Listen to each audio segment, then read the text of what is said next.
I 27 male just had the most surreal dinner experience that's made me realize my relationship is over. Still processing it, but I need to get this off my chest. My girlfriend Amanda 26 and I have been together for 2 years. Lately, she's been different. We went to college together, started dating senior year.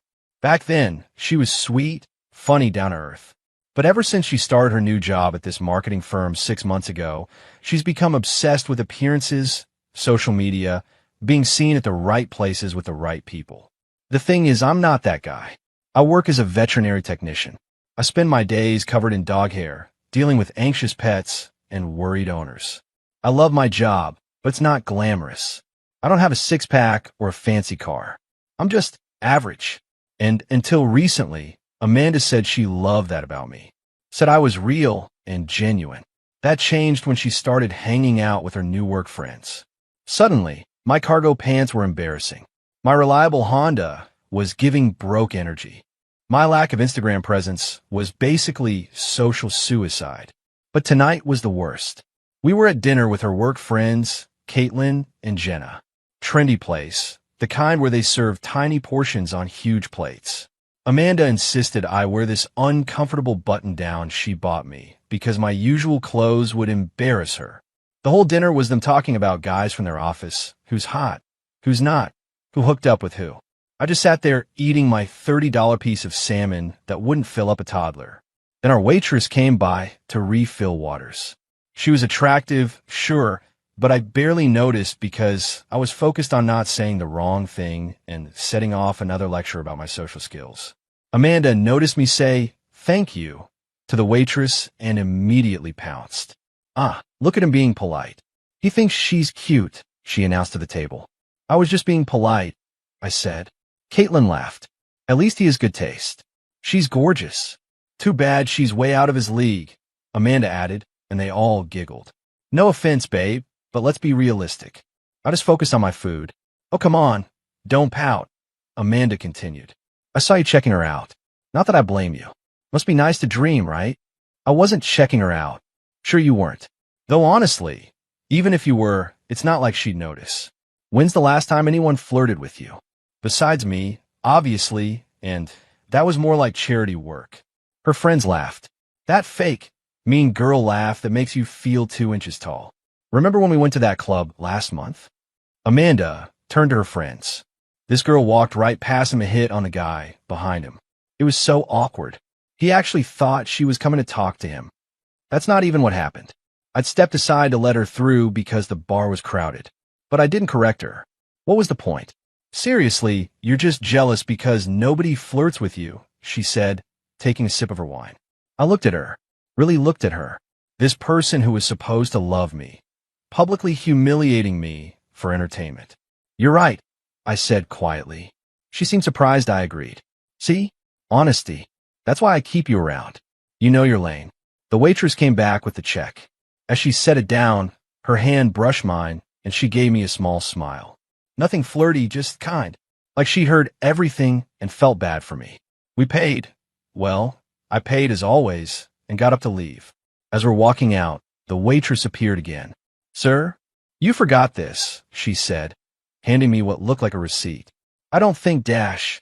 No, it's definitely yours, she insisted, pressing into my hand with a meaningful look. I pocketed it, confused. Amanda was already outside, posing for a selfie with her friends. In the car, Amanda wouldn't shut up about how the waitress probably felt sorry for me. Did you see her face? She definitely heard me. Probably thought I was too mean.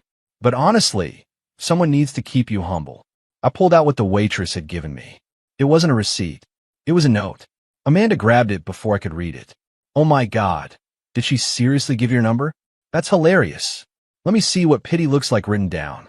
She unfolded it. Read it. Her face went white. Then read. What does it say?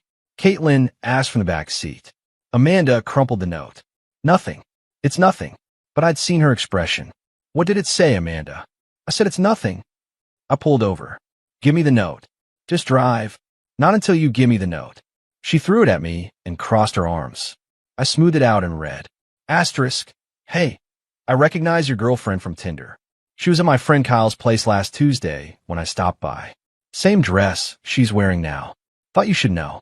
You seem like a nice guy who deserves better. Becca, asterisk. The car was silent. Finally, Jenna spoke. Amanda, what was she talking about?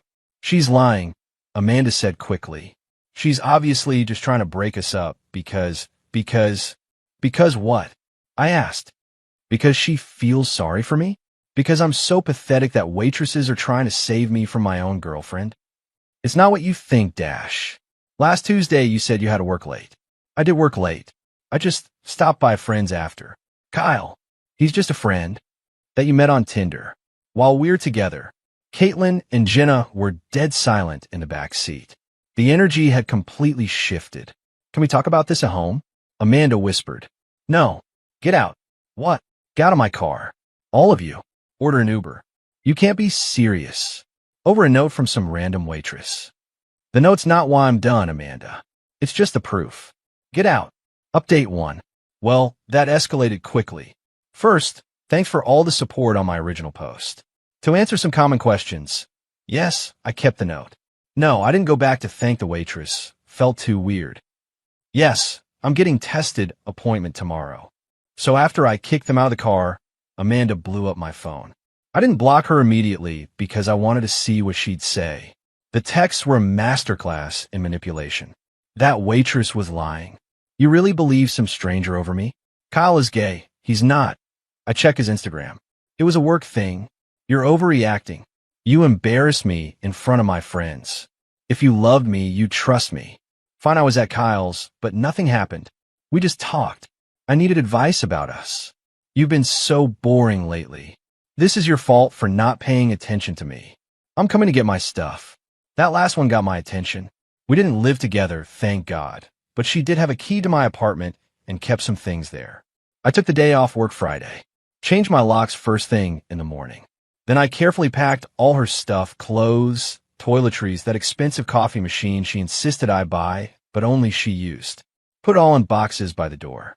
She showed up around noon, used her key, and it didn't work. The banging started immediately. Jake, I know you're in there.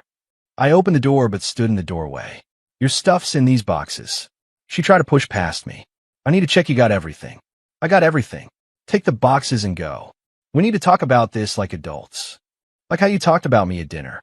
Pass. She switched tactics. Tears. I'm sorry, okay? I was showing off for my friends. I didn't mean those things. Which things? That nobody flirts with me? That dating me was charity work? That I'm out of everyone's league? Be specific about which cruel thing you didn't mean. All of it. I was insecure. Kyle's been texting me, and I didn't know how to handle it, and dash. So you downloaded Tinder. I was confused, and went to his apartment. Just to talk. In your sexy dress. I wanted to feel confident. Amanda, stop. You cheated. You got caught. The end. That's when she got nasty. You know what? Fine. You're right. I had to go see Kyle. Because he actually makes an effort. He has ambitions. He doesn't spend his days playing with dogs and coming home covered in fur. He takes me nice places and introduces me to interesting people and doesn't embarrass me by existing. Cool. Date him then. I will. You'll see what you lost. I was the best thing that ever happened to you, and you threw it away over one mistake. The mistake was staying with you after you started treating me like an embarrassment. The cheating was just the exit sign I needed. She grabbed the boxes and stormed off. I thought that was the end of it. I was wrong. Update 2. Remember how I said Amanda worked at a marketing firm? Well, turns out she's been putting those skills to use. Started small. Mutual friends reaching out, getting her side of the story. According to her version, I'd been controlling and jealous, constantly accusing her of cheating without evidence. The waitress note? I made it up. Kyle? Just a colleague I was irrationally jealous of. Some people bought it. Lost a few friends who decided I was the bad guy. Whatever. The ones who mattered asked for my side or already knew Amanda's tendency to rewrite history. But then she escalated. My Instagram, which I barely use, started getting tagged in posts. Amanda and Kyle, officially together, at all the places she used to drag me to. Captions like, finally with someone who appreciates fine dining, and when you upgrade. Petty, but manageable. I just untagged myself and moved on. Wednesday, things got interesting. I was at work when my coworker Teresa pulled me aside. Hey, weird question. Did you and Amanda have a bad breakup? Yeah, why? She called the clinic yesterday. Said she wanted to warn us that you were unstable and had threatened her. Dr. Morrison shut her down, but I thought you should know. My boss calling my ex unstable was actually hilarious. Dr. Morrison is the most no-nonsense person I know. But the fact that Amanda tried to mess with my job, that pissed me off. Then Thursday happened. I got a DM on Instagram from someone named Becca. The waitress. Hey, I hope this isn't weird, but I wanted to check you were okay. I saw your ex posting about you, and it looked pretty harsh. I replied, thanks for the note. You did me a huge favor. I'm good. She's just processing badly. I felt so bad for you at dinner. She was horrible. Nobody deserves that. We chatted a bit. Turns out Becca was working her way through nursing school, waitressing to pay bills. She apologized for the drama her note caused. I told her it was the push I needed. Then she said something interesting. Just so you know, she's been back to the restaurant. With that Kyle guy, she made a point of sitting in my section and being super PDA. It was a lot. Of course she did. Also, Becca continued. She kept loudly talking about her pathetic ex and how you supposedly stalk her after the breakup. My manager had to ask them to keep it down. I haven't contacted her once since that night. I figured. You seem too classy for that. Anyway, just wanted to warn you, she's spreading stories. I thank her and figured that was that. But Becca messaged again the next day. Random question. Do you like coffee? There's this place near the university that does amazing lattes. I'm free Sunday afternoon if you want to check it out. No pressure, just thought you seemed nice and could use a friend after all that drama. I stared at that message for a solid 5 minutes. Was the waitress who exposed my ex's cheating asking me out? Or is this a pity thing? Just to be clear, I typed, is this a date or a friend thing?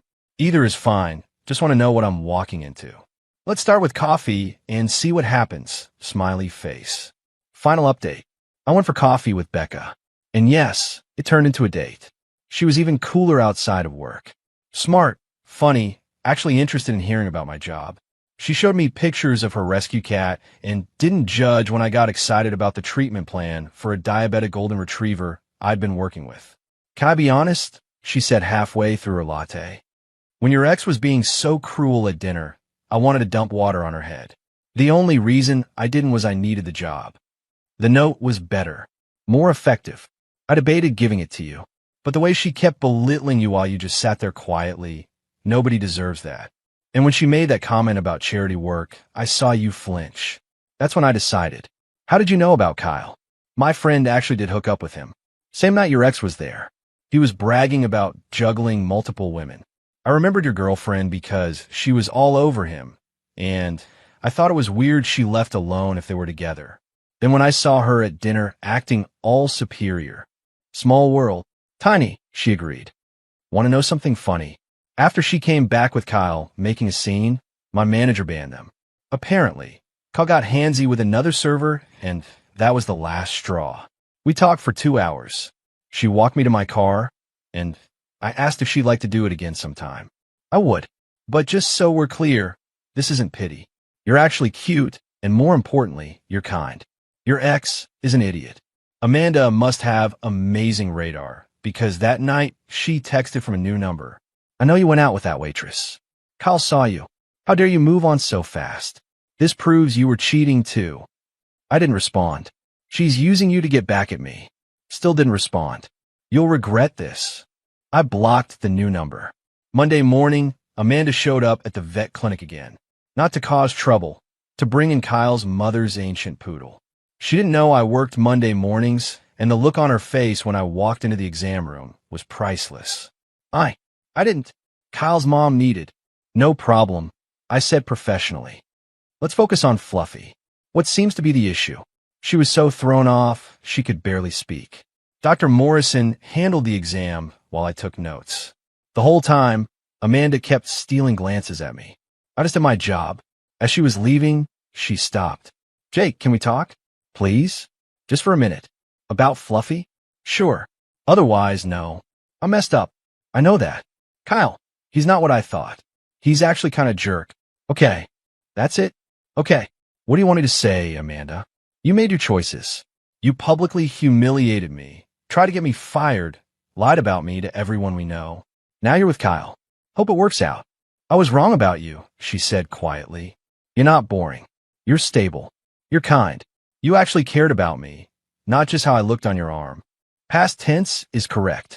I know I don't deserve it, but could we maybe dash? No. You didn't let me finish. Don't need to.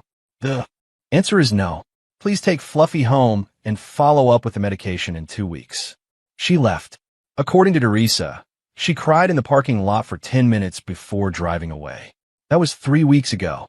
I'm still seeing Becca, taking things slow, but it's going really well. She actually appreciates that I have a normal job and don't care about being Instagram-worthy every second. Last night, she fell asleep on my couch while I was telling her about a breakthrough with an anxious pit bull I've been working with.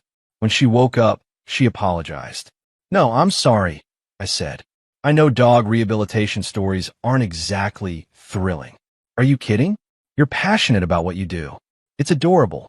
Tell me more about the pit bull. Such a difference from someone who once called my work stories mood killers. Amanda's still with Kyle, according to social media. Though Caitlin, who reached out to apologize for laughing at dinner, says it's not going well.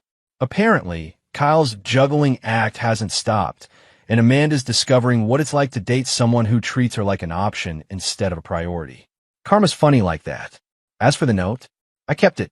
Framed it, actually. Becca thinks it's weird, but also kind of sweet. It sits on my desk at home. A reminder that sometimes the worst nights lead to better mornings. And that waitresses notice more than you think.